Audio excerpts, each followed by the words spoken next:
middle school area, early high school, not early high school, but like middle school area, did you have a sense of what you wanted to do and what you wanted to be at this point? Shit, at this point, I want to be in the league. You want to be in the league? I want to play football. You want to play straight football? I want to play football. You was locked in on it. What school was you going to at that point? I was going to Annapolis Middle at this time. Annapolis Middle. Yeah. You and there were a lot of people at Annapolis Middle at this time, Mm-hmm. and you felt like you wanted to go to the league.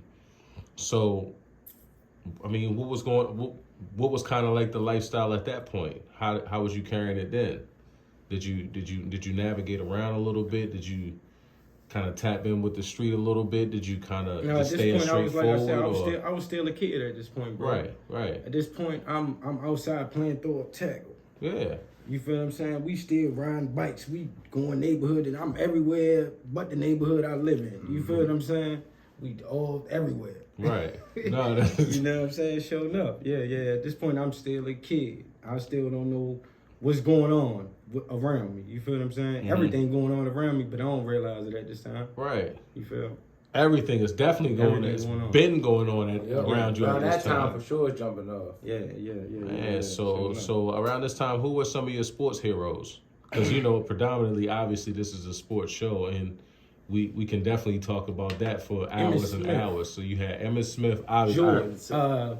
For those who that really know me, cuz, shout out KB, he already know. Stephon Marbury, Nick Van Exel, niggas like that. I was a point guard for that. You feel me? I love niggas that handle the rock, sure no. So Nick Van Exel, Steph Mar, Emmitt Smith, Tim Hard with the killer Tim crossover. Hard. You know, everybody was doing the killer crossover. Right? Trying to anyway. Yeah, trying to anyway. No, that's what it is. No, I mean, for sure. I mean, and that's what... Those are the guys you tried to emulate yourself after when you was playing, and that's what. Sure that's what it is. That's what it is. Thunder Dan doing the, we had the court on the out back. You know what I mean? Doing it. We used to have little dunk contests, doing the dunks like like the players do. You Come feel on, what I'm saying? man. The Yeah. All-Star game, shit like that. Definitely. We was all doing that. And, when we came over there and I was fucking with him, lower that rim, and we would just do whatever. Yeah, sure. So, I mean, coming up in that environment, man, and coming out of Port, Eastport formerly, but coming out of Port, man, and being able to navigate through that and still be able to live the basic childhood is a blessing in itself, whether you're looking at it from that point or now, like in retrospect.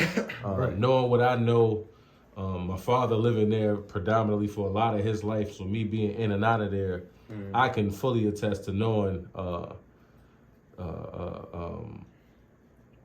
how humbling Eastport could be at certain points. What would you say your favorite moment being a kid in Eastport? Like a number one memory, like your first scar, like fell off your bike, or like something like that just stood out. Like Man, we used to be on some shit like Terrace versus Harbor House.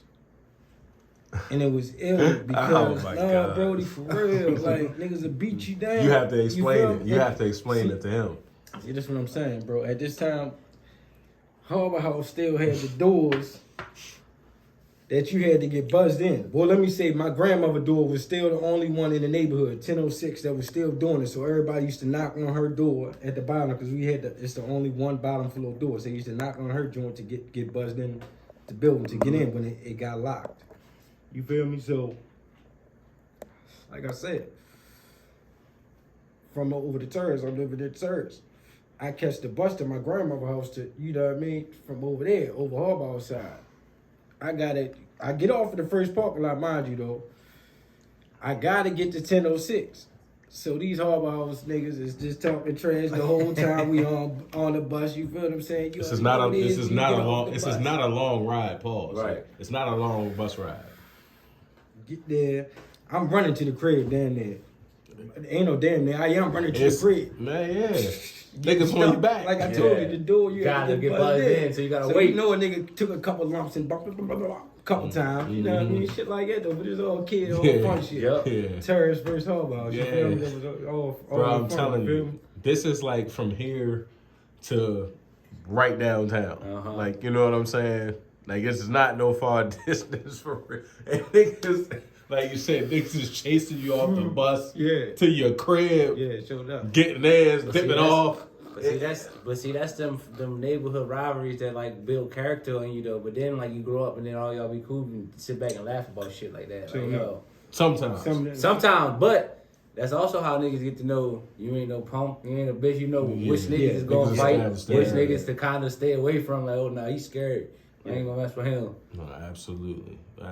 So, middle school, like you say, you got akin to the sport. You know what I mean? And the connection point that I got with you is through KP. Now, when did the relationship with you and KP get stronger? Like, didn't he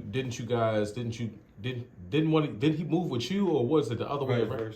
Oh, you move with, okay. So, because a lot of times, KP be talking about Annapolis a lot. Yeah. I be trying to find the webs as to where it come from. You know what I'm saying? Yeah. But I didn't know whether it was that he moved down with you or you moved with him. So from out the womb, like I said, Grams lived over Harbaugh's. So, at this time, everybody come to Grams' crib. That's what the spot was. That, like I said, my family from down the country, but everybody from Annapolis. You know what I'm saying? But everybody come to Grams' crib. All the everybody at the right. You need the a parents still young at this time, so everybody drop the kid off. Grams' got all the kids. So he migrated around with certain people, so he know people. You feel what I'm saying? He was always around. No, absolutely. You know what I mean? I know he was. I just like fucking with him all the time. I heard you talk about football. When did you start playing basketball? Around those same times. When did the love for that become around? Same time? Around those same times. Yeah, all around in the same mix. Definitely, yeah. Because I know you know what I'm saying? Yeah. I used to try to hoop a little bit, you know what I'm saying? I know you know what I mean? No, I know. I'm definitely, I'm going to get to that. I'm going to get to it. Because I found out a little bit later how much he really loved basketball for real. You know what I'm saying? But I'm going to get to that. But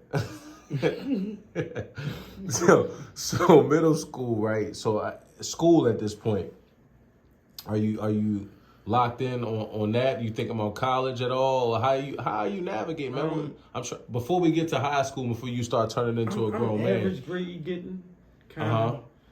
I would say struggling in a little bit of shit, but still getting by for real. Are you getting pressed at home to do better? Is anybody at home pushing you to? Definitely. Yeah, putting that foot on your neck to try to get that done. But I was always, at this time growing up in the school, it was crazy though. You feel me? Like the kid, as being a kid, they always want to make you had to be hard or you feel what I'm saying? Act this certain type of way or goofy shit. You feel what I'm saying? I fell a victim of that early. You feel what I'm saying? And I was smart, you feel what I'm saying? But I wouldn't do the work, you feel me? Knew what the fuck going on, you feel what I'm saying? Wouldn't do the work, shit like that. Nah, I mean, anybody can relate to it. I can. I wasn't doing none of that shit. Going to sleep and all that, but that's another story for another day. How you going to be in the high school and being a grown man, stepping into being a grown man. How did you approach that point in life, and do you remember any pivotal point that made you say, I'm going to go this direction or go that direction during that point early in high school before you started to be, you know what I mean, a senior and all of that? I mean, shit. 14 years old, my mom passed. You feel what I'm saying? That like kind of crushed me and kind of, I could say I went in the show for, you feel what I'm saying? Like, I can see now looking back how my family was trying to push me, you feel what I'm saying, to show me, you feel what I'm saying? You got to get past it in this world, you feel me? But at that time, I wasn't trying to hear nothing. I ain't really care. At 14, it's you delicate. You feel what I'm saying? Like, that's a delicate. I was looking for love, you feel me? But yeah, exactly. I was in a shell, bro.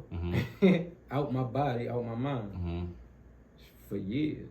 Sure enough. I mean, because you go from sleeping in the bed with moms and grandmom and you being a mom's boy and having an affinity for your mother, you know what I'm saying? And knowing what y'all been through together. So to be shelled and to be kind of just shut off is kind of just a natural thing. Right. Like you said, you had to be hard. Yeah. You didn't know how to express your feelings. So to be shelled at that point, man, and all of that, I can only imagine. You know what I'm saying? Because I dealt with it as a grown person losing a parent as well. So it had to be something shocking for you. You know what I'm saying? So what direction did you go from there? Do you remember, or was it kind of like a blank space? In school-wise, I really just started not doing nothing. You feel what I'm saying? But yeah, I was doing nothing. Like, I started acting out more. You feel what I'm saying? Outside of school, I definitely was acting out more. At this point, I ain't want to play sports no more. None of that. Like, my love and passion for that, but that was done. Gone. Mm-hmm. Yeah. Sure enough. I'm sorry to hear that too, bro. Was that around the time when you moved up road or when Yeah. That time? This was all around that time, yep. Alright. That's the reason why. You feel what I'm saying? I was, and what's crazy is to backpedal on that. Like I say, my mother, she had diabetes since she was 12. You feel what I'm saying? I'm like a miracle baby for real, Brody. Like, she tried to have kids before me, but couldn't have them, miscarriages. Tried to have kids after me, miscarriages. You feel what I'm saying? I can't tell you the exact, you know what I'm saying, the complications behind why she, you feel what I'm saying? Because I don't know, you feel me? But I'm like a miracle baby all at the same time. Damn. That seems so wild. I never knew none of that, bro. Yeah,